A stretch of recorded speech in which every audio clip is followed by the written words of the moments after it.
Law, Dr. Jeremy Levitt. Thank you so much for joining us. Good evening, Laverne. Well, earlier in the week, President Trump claimed complete authority to reopen the government. New York's governor said that claim sounded more like that of a king. Does the president have that much power? Well, it's an interesting question because the president hasn't taken any action to shut down the economy. So how could he have the authority to reopen an economy he hasn't shut down? It's the governors that, through executive orders, that have put stay-at-home or shelter-in-place policies in place. That virtually has shut down the economy state by state.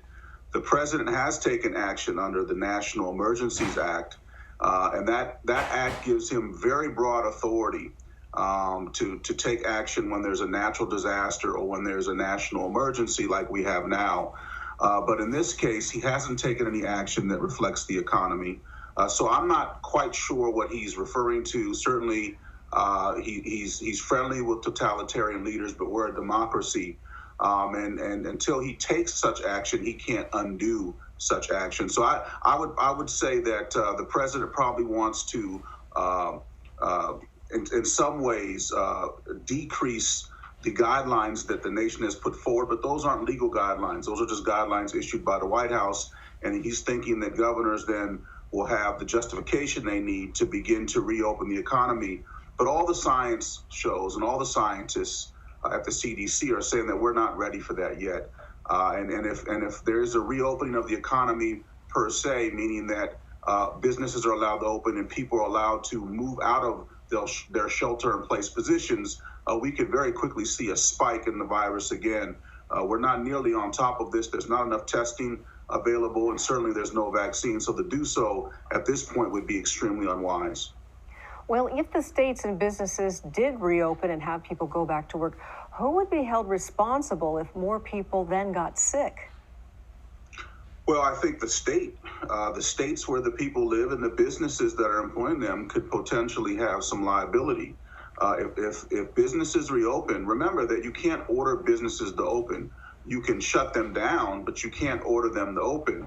So businesses take on an enormous amount of liability if people become infected, whether they're workers or whether they're customers. And certainly if states do so in a way, meaning that they withdraw the executive orders, they withdraw the shelter-in-place provisions before we're ready, there could be some liability by states to citizens and perhaps even to corporations. I think the corporations are going to look at this very carefully. It's their economic interests that are at stake, and they're probably better suited to make decisions than the governor or even the president, who really has no authority but thinks he has the authority. So we'll see.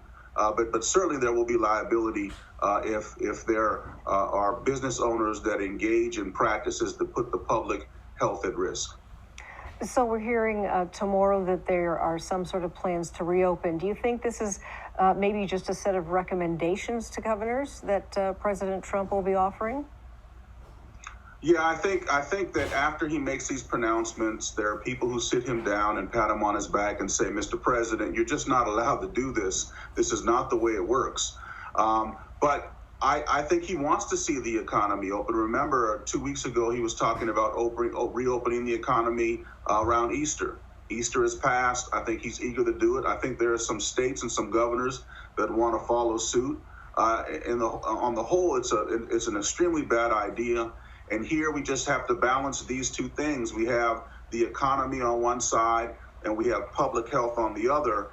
And when the economy becomes more important than the health of people at a time when we have a spike in deaths, this is going to be a tragic situation if we go forward. We're not ready yet. We need to wait probably another month and reassess the scientific data.